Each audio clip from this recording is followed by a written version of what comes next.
હીરાબાનગર ખાતે આવેલા વડતાલ સંસ્થાન સંચાલિત શ્રી સ્વામિનારાયણ મંદિરનો 32મો પાટોત્સવ ઉજવાયો। ભરૂચના હીરાબાનગર ખાતે આવેલા વડતાલ સંસ્થાન સંચાલિત શ્રી સ્વામિનારાયણ મંદિરનો 32મો પાટોત્સવ ઉજવાયો।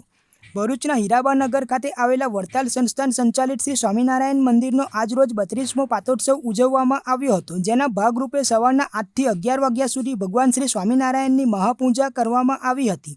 સવારના 11 કલાકે ભગવાન શ્રી સ્વામિનારાયણની આરતી કરવામાં આવી હતી। ત્યારબાદ દાંડિયા બજાર સ્વામિનારાયણ મંદિરેથી પધારેલા પરમ પૂજ્ય રઘુનંદન સ્વામીએ હરિભક્તોને પોતાના આશીર્વચન પાઠવ્યા હતા। ઉપરોક્ત સમગ્ર કાર્યક્રમમાં મોટી સંખ્યામાં હરિભક્તોએ હાજર રહીને ભગવાન શ્રી સ્વામિનારાયણનું પૂજન અર્ચન દર્શન મહાપૂજા આરતી અને મહાપ્રસાદીનો લાભ લઈને પોતાનો જન્મારો સફળ બનાવ્યો હતો।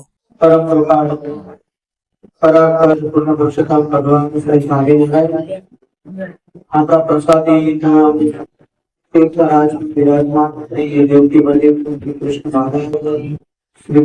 ભક્તિ માતા વાસુદેવ તેમજ આપણા હીરાબાનગર મંદિરમાં વિરાજમાન પુરુષોત્તમ અને કોટી બ્રહ્માંડના અધિપતિ ભગવાન શ્રી સ્વામિનારાયણ સ્વામી મહારાજ તથા આજે પાટોત્સવ પ્રસંગે પધારેલા પૂજનીય વંદનીય સદગુરુ મોહન પ્રસાદ આચાર્ય સ્વામી જેઓએ આપણને રૂડા આશીર્વાદ પાઠવ્યા એવા પરમ પૂજ્ય વિક્રમ શાસ્ત્રી સ્વામી શ્રી પ્રતાપજી સ્વામી તેમજ સુંદર મજાની મહાપૂજા જેઓએ આજે કરી અને યજમાનોને કૃતાર્થ કર્યા છે, તમામ ભક્તોને લાભ આપ્યો છે લાલ મહારાજ તથા બીજા મહારાજ આજે 32 વર્ષ પૂર્વે જયારે મંદિરનો પાયો નખાયો હતો અને મંદિરની પ્રતિષ્ઠા થઈ ગઈ વખતે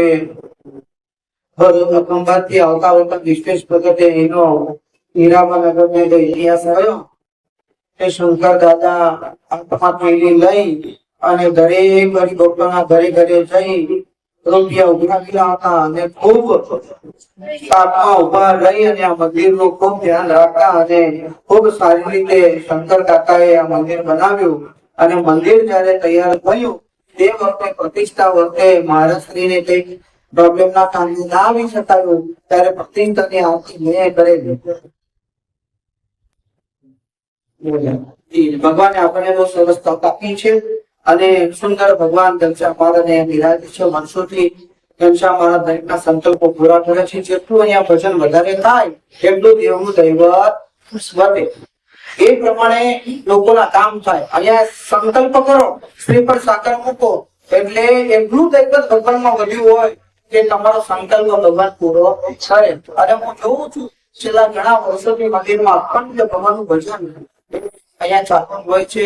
પછી ભજન વાળા અમારા નટુભાઈ હોય, શૈલેષભાઈ હોય, પછી દર્શનભાઈ હોય, આમાં કિશલભાઈ હોય ને પછી બધા ભક્તો હોય કાયમ ત્યાં ભજન કથા વાર્તા સત્સંગ ને કરતા હોય છે, સારી સેવા કરે છે। બધા ભક્તોનું ભગવાન મંગલ વિસ્તારે એટલું કહી અને મારા બે શબ્દને વિરામ। પણ આવતી વખતે જે વિરાટ ઉત્સવ કરવો છે એને ધ્યાનમાં રાખજો કે બધા ભક્તોએ 5,000 રૂપિયા આપવાના છે। આપણે યાદી તૈયાર કરીશું અને સરસ ઉત્સવ કરીશું એટલે બધાનો ઉત્સવ છે એ બધાને આનંદ આવશે। જય સ્વામી।